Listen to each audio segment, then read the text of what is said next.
Welcome to selfdiscoverywisdom.com, formerly known as Self-Discovery Media. On these podcasts, you're going to hear people who speak from the heart. They've taken the journey in life. Many things have happened to them, but they've changed it to happening for them. And in their strength, their courage, they've discovered their abilities and their wisdom, and they are now sharing it here with you. Do enjoy each show. We bring it to you with love and knowing that it's going to help you on your journey of life. Good morning, good afternoon, and good evening, everybody. Welcome back to another edition of Sarah's View of Life, right here on selfdiscoverywisdom.com. I'm your host, Sarah Troy. So what is my topic this week? The mind awaits the soul. But is the mind a bystander waiting for instruction? You've heard me say over and over again about the soul to heart to spirit to mind. Well, the mind is only a bystander waiting for that direction. The knowingness, the sacred moment when the soul's wisdom whispers truth to your heart, igniting your soul and spirit into action. And from there, the mind receives its cue, awakening with clarity exactly when it is needed. True knowing comes from when we trust the wisdom that flows from the very core of our being. It speaks through our heart, it stirs our spirit, and it draws the mind with the clarity that we require when we require it. Thus, for all its knowledge, the mind is not the master, but the servant, standing by until called upon, waiting for instruction on how best to use what it holds. We've all been conditioned to believe that we must think everything, when in truth, it is through feeling the wisdom reveals itself and knowledge is understood. When you feel it at the core of your being, and it's so profound you cannot argue about it or deny it, it just simply is, then you know it to be the truth. As a child, I lived naturally in this zone of knowing, fully connected to the divine wisdom within. But as I grew, and expectations and demands of life pulled me away, I forgot how to feel that inner wisdom. Now, many years later, I found my way back. And once again, in truth, with my inner self and at home with the wisdom and trusting the knowledge it reveals, I feel lovingly and carefully guided to my very core. I feel that we have lived externally for far too long, forever chasing life and dreams that are illusions. And as a society, we've become lost and disconnected, no longer knowing how to feel the wisdom within. Instead, we live in a trapped, chaotic mind, mistaking noise for truth and distraction for purpose. It is only when you give yourself space and time that you truly begin to feel the connection and understand what it is that you need to know and when you need to know it. You begin to feel what is right, sense what you need to know when to act on it. These feelings can be deeply encouraging and arriving just when you need them the most. So that knowingness, that feeling of wisdom that brings clarity on what to do, surrender to those felt truths, for they will not lead you astray. They're your compass, guiding you with certainty and showing you the path forward. For me, it is the download. God, universe, spirit, source, energy, whatever you wish to call it. I call it universal truth, the universal wisdom.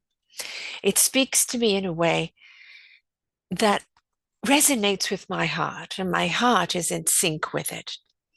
Is then given to my spirit, who's ready to go into action. And it goes to the mind, and it speaks to the mind about what it needs to know when it needs to know it. This overwhelming knowingness, and then that aha moment in the mind. That's what I need to do. Aha, this is what I'm meant to say or see or do or feel. This is the information that I've been looking for, and I'm extremely clear on it. And that's the point, folks, of being extremely clear on it.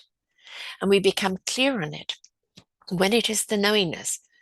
It isn't but if or what if or any of that. It just is. It's clear. You can see what it is you need to do. You can see how you feel. You can see what knowledge is relevant in this moment. And you know how to act on it. I know that if I go just from my mind and try and think my solutions, try and think everything, I am going to do something wrong. Now, I can have thoughts where I think about something, but I give it to my soul wisdom and let that translate what I need to understand about what I'm thinking. You see, freedom starts in the mind when the mind surrenders to the wisdom.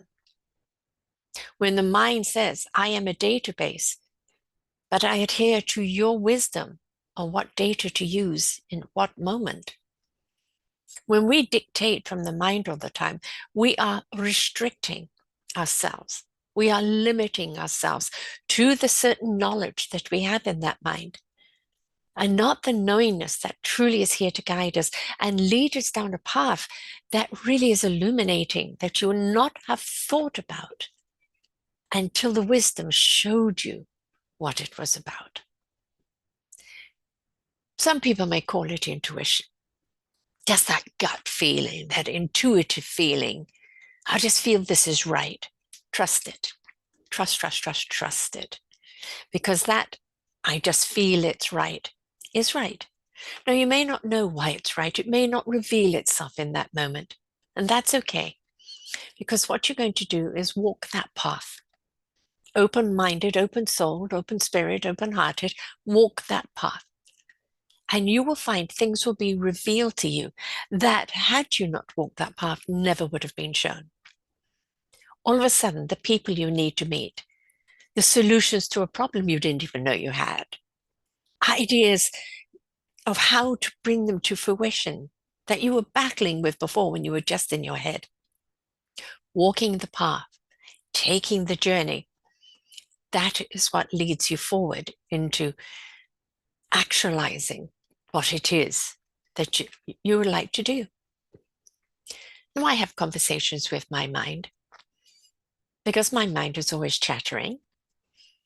And then it's like, oh, that's an interesting thought. Give it to the soul wisdom. What do you think about this? Is it something I should pursue? Is this something further to be revealed? And allow that wisdom to show you whether it's relevant or not. Sometimes it's good just to be in thought for thought's sake, but not when you are needing to truly understand or take action on that understanding. Because when you take action on that understanding, that is when you truly actually understand how to use those thoughts. Thinking them just for thought's sake is fine. You're chewing something over in your mind. I'm thinking about this. That's really interesting. I wonder how that came about. I wonder this, I wonder that. And that's all very, very good. But when it's relevant of what to do with it, you give it to the wisdom. And the wisdom will show you what it is you exactly need to do. So this means you have to step outside of ego.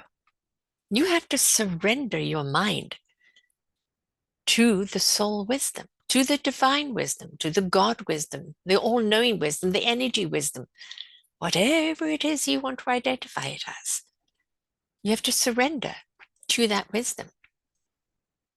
Now, you're not abstaining from making a human choice. What you're doing is partnering with your soul wisdom and your human action to make sure that what you are doing is in balance.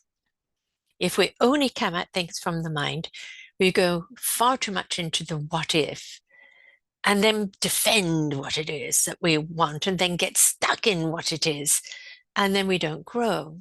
We go down that rabbit hole. If we're too much just in the spirit, then we are full of ideas and possibilities, but we haven't given instruction to the mind of what to do about it. This brain is waiting to be used.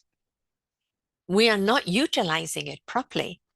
And when we utilize it properly with the guidance system of the soul wisdom, then we are actually very, very clear on our action, very, very clear on what those thoughts are, very, very clear on what our role is in that next moment. But it is about surrender. It's not about ego. It's not about self-importance. Truly great people, people that are the illuminators, people that have stood the test of time with their wisdom, those that their wisdom lives on and on and on, centuries past, were at one with their source. They were at one with their soul wisdom. They knew that they were a better human for being aligned with their soul. They understood that that wisdom was so much more profound than we as a mere human could produce. So we can live the humanoid life. We're in thoughts all the time and we're churning and we're being told what to do and we do it because we're not thinking, or we're thinking too much and then second guessing and worrying or making wrong choices. We can live in just the soul, which is all about seeing the possibilities and living in that beautiful realm of peace and quiet and knowledge and wisdom. Oh, it's wonderful. I'd love to live there. But the whole idea of this partnership is for us to come together. The whole idea is for us to meld as one,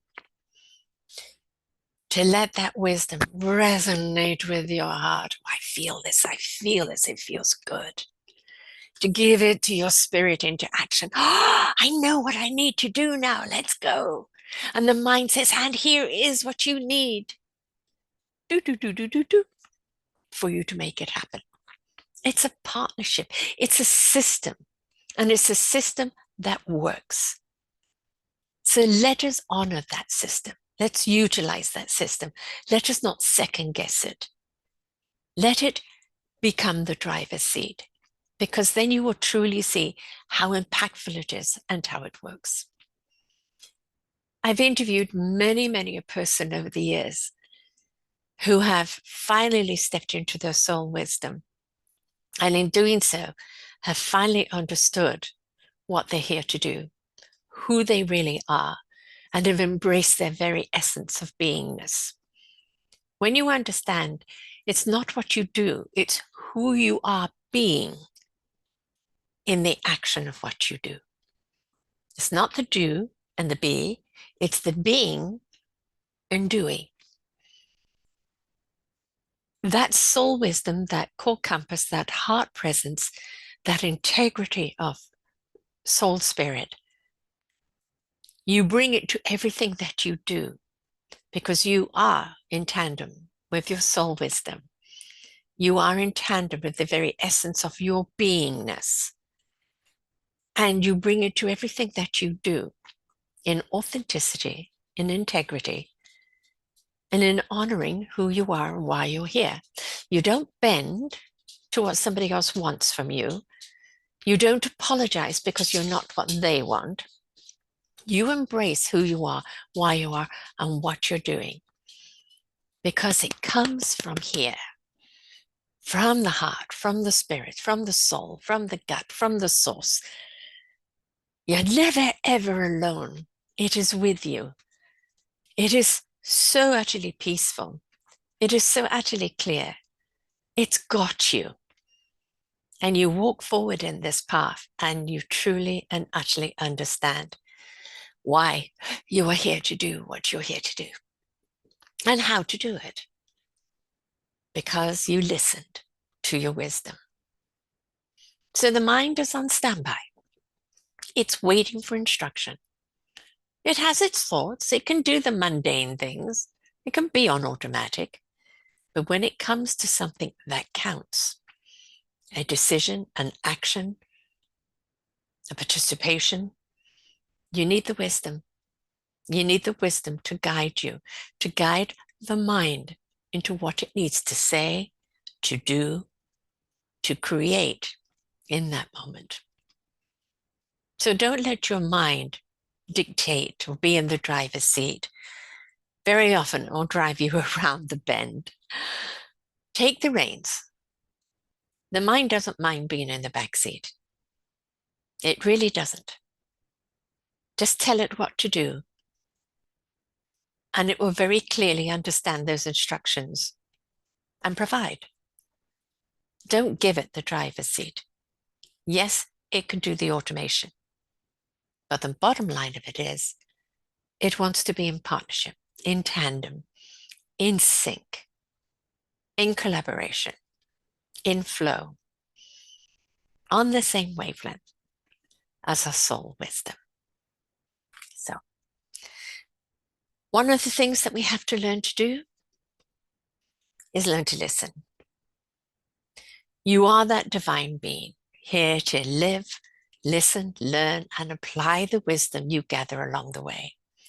When you allow yourself to be guided, you step into the fullness of who you are meant to be. In that space, your light becomes the illumination for others, gently inspiring them on their path of discovery and growth. Each week, I don't know what I'm going to bring to you.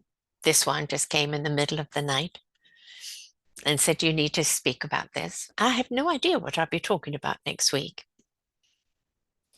I am guided as to what to say and what to do. I am guided in all that I am and all that I do. And I trust that guidance.